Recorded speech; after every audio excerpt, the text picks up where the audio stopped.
Baik, terima kasih. Assalamualaikum warahmatullahi wabarakatuh. Rabbi shrahli sadri wa yassirli amri wahlul 'uqdatam min lisani yafqahu qawli. La haula wala quwata illa billahil aliyyil azim.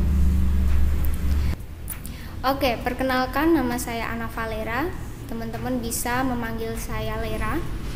Jadi hari ini dalam rangka pelepasan dan pembekalan wisuda, saya akan sharing dengan teman-teman terkait pengalaman saya setelah lulus S1 sampai saat ini. Jadi semoga ini bisa menginspirasi teman-teman dan menjadi langkah awal kesuksesan untuk teman-teman nantinya. Amin. Kali ini saya akan membahas how to be great after graduation. Oke, saya adalah lulusan S1 PAUD.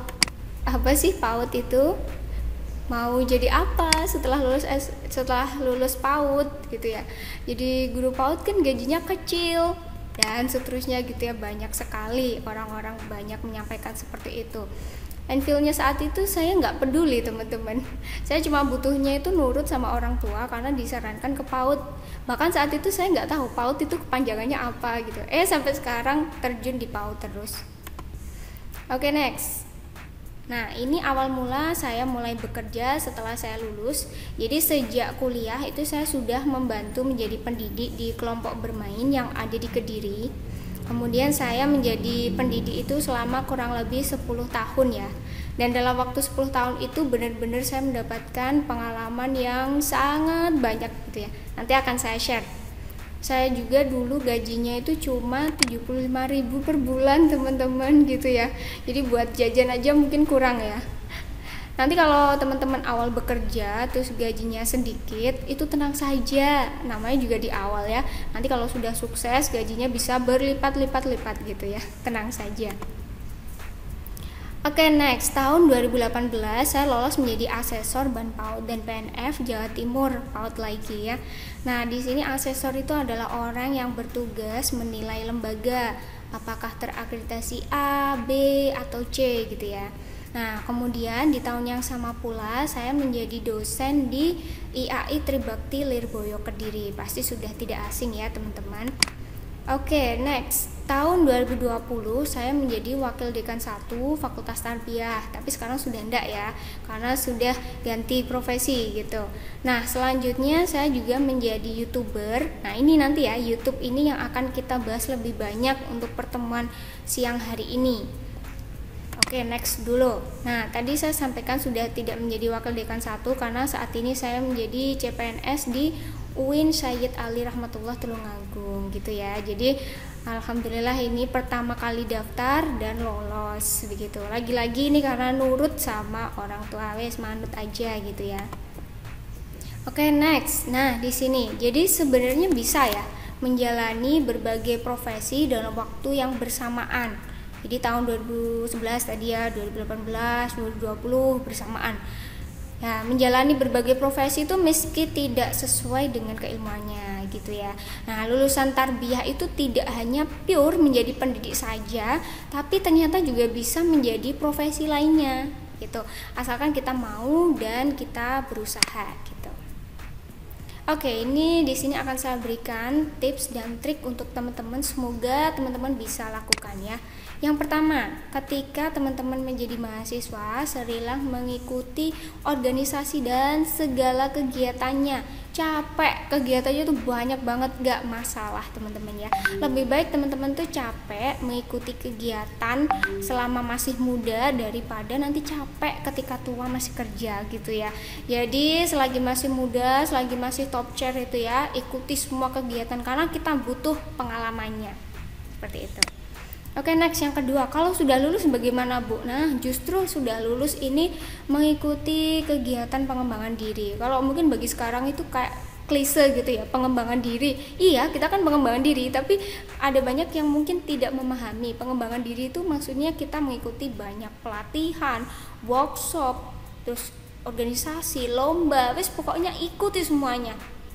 Ikuti lomba juga ya. Mau menang kalah itu urusan belakangan teman-teman. Yang penting kita ikut dulu ya, karena pengalamannya itu tadi.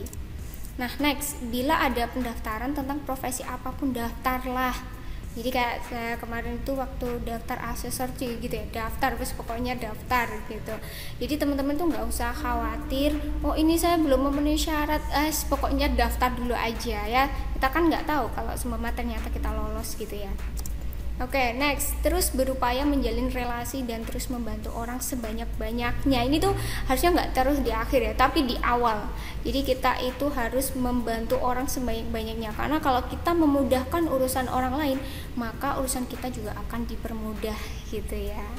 Tuh. Oke, next, menjadi YouTuber. Nah, ini adalah fokus kita siang ini. Sudah tidak asing ya YouTuber.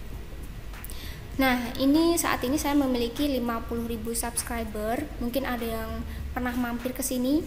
Ini di sini ada banyak tutorial untuk mahasiswa, untuk pendidik PAUD gitu ya. Kalau teman-teman belum pernah tahu, silahkan mampir dulu sebentar. Oke, next, enaknya jadi YouTuber. Nah, kenapa saya menyarankan jadi YouTuber? Yang pertama adalah karena jam kerjanya bebas. Jadi teman-teman mau bekerja pagi atau kerjanya sore, kerjanya malam, bebas ya. Tidak terikat waktu, mau dikerjakan Minggu, Senin, Rabu, Jumat, bebas ya. Enak sekali, kita tidak terbatas waktu gitu kalau jadi YouTuber. Nah, kemudian mendapatkan AdSense setiap bulan. Jadi seperti kita gaji bulanan ya. Kalau kita memenuhi video-video kita itu laris, maka nanti juga akan mendapat gaji setiap bulan, dan juga bisa menentukan berapa. Semakin banyak yang ingin teman-teman dapatkan, maka silahkan buat video sebanyak-banyaknya gitu. Oke, yang bermanfaat ya utamanya. Oke, kemudian tidak terikat disiplin ilmu. Jadi YouTuber itu nggak harus sesuai dengan jurusannya ya, tapi kalau sesuai jurusannya malah bagus karena jadi menguasai gitu ya. Tapi kalau sesuai hobi nggak masalah gitu ya, bebas. Kemudian buat video apapun itu juga bebas, yang penting bermanfaat. Pokoknya membawa manfaat untuk orang itu pasti bagus ya, video apapun.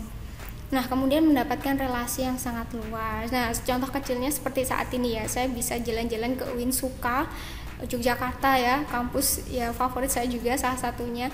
Nah, itu bisa menjalin relasi ya karena YouTube ini tadi ya. Oke, terima kasih banyak. Next, kalau kita sudah sedikit banyak memiliki mindset YouTube, sekarang kita coba kenapa pilih YouTube. Oke, jadi di sini di era digital, para pendidik dan peserta didik itu sudah berbasis audio visual ya. Jadi di sini tuh YouTube pendidikan itu akan banyak dibutuhkan sekarang. Jadi jadilah salah satu di antaranya gitu.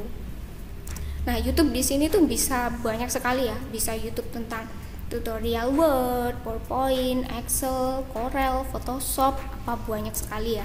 Kemudian bisa YouTube tentang aplikasi pendataan online. Kalau guru-guru yang pendidik muda ya, kebanyakan pasti jadi operator ya. Nah, itu bisa menjadikan itu YouTube gitu ya, tutorial gitu. Nah, selanjutnya bisa membuat media pembelajaran, membuat APE, itu didokumentasikan. Nah, itu juga bagus sekali ya. Kemudian bisa metode pembelajaran, bisa tentang eksperimen, pokoknya banyak sekali. Mungkin kalau yang fisika atau IPA gitu ya, itu eksperimen pencampuran warna, atau mungkin eksperimen gunung meletus, dan banyak lagi yang lainnya ya. Oke, mungkin YouTube tips dan trik yang biasanya kalau punya hobi tertentu itu biasanya punya tips-tips gitu ya. Atau mungkin yang pendidikan matematika bisa tips menghitung cepat gitu ya, atau mungkin tips menghafal bahasa Arab dengan cepat gitu, dan seterusnya. Bebas ya, banyak sekali yang bisa dijadikan konten YouTube. Oke, kalau kita sudah punya itu, sekarang bagaimana cara mengawalinya? Oke, yang pertama silahkan teman-teman buat satu video, satu saja, tema apapun bebas, kalau bisa yang bermanfaat, pokoknya itu ya. Kemudian upload di YouTube kalian. Jadi bikin YouTube itu mudah ya, cuma modal email saja nanti sudah bisa punya channel YouTube gitu. Kemudian share video tersebut ke semua orang, jadi teman kuliah, teman SMA, teman SMP, teman SD, pokoknya yang jauh, yang dekat, semuanya diberi video tersebut gitu ya. Kemudian di sini share ke semua sosial media, jadi ke Facebook, ke Instagram, WhatsApp, dan banyak sekali yang lainnya ya. Pokoknya usahakan semua orang itu harus tahu manfaat dari video kalian. Jadi mindsetnya tuh gini, nggak usah malu untuk nge-share, karena kalian kan tidak sedang melakukan kejahatan ya, kalian itu sedang memberikan manfaat ke orang lain lewat video. Jadi kalau bisa sih semua orang harus tahu manfaat dari ini, umpamanya gitu ya. Jadi kita bisa share ke siapapun gitu. Kemudian dapatkan kritik dan saran atas video pertama kalian. Namanya juga video pertama, pasti ada banyak sekali kekurangan gitu ya. Nah itu silahkan menerima saran dari orang-orang sekitar, kemudian buat video yang lebih baik lagi. Nah ini ya buat video kedua, kemudian lakukan seperti yang pertama tadi. Nah karena ini masih awal, jadi silahkan ada target 2 hari sekali wajib upload di YouTube ya. Pokoknya jangan seperti yang sudah, bahkan yang gajiannya banyak ya, puluhan atau ratusan juta pun itu juga setiap hari tetap upload ya, bahkan 1 hari sekali upload gitu. Jadi teman-teman usahakan upload dulu ya sebanyak-banyaknya di awal. Oke, mungkin itu melakukan yang terbaik pada hari ini itu akan membawa kita ke tempat terbaik di masa depan. Ya benar sekali ya. Jadi lebih baik muda itu dimaksimalkan semuanya, diikuti semuanya, dikembangkan diri seluas-luasnya gitu ya. Gagal itu urusan nanti. Tugas kita itu cuma berdoa dan terus berusaha gitu ya. Oke, mungkin sekian dari saya. Terima kasih banyak. Mohon maaf jika ada kekurangan, karena kesempurnaan itu hanya milik Tuhan dan kesalahan datangnya dari setan. Kita hanya korban ya teman-teman ya. Oke, mungkin cukup itu. Terima kasih banyak. Saya akhiri. Wassalamualaikum warahmatullahi wabarakatuh.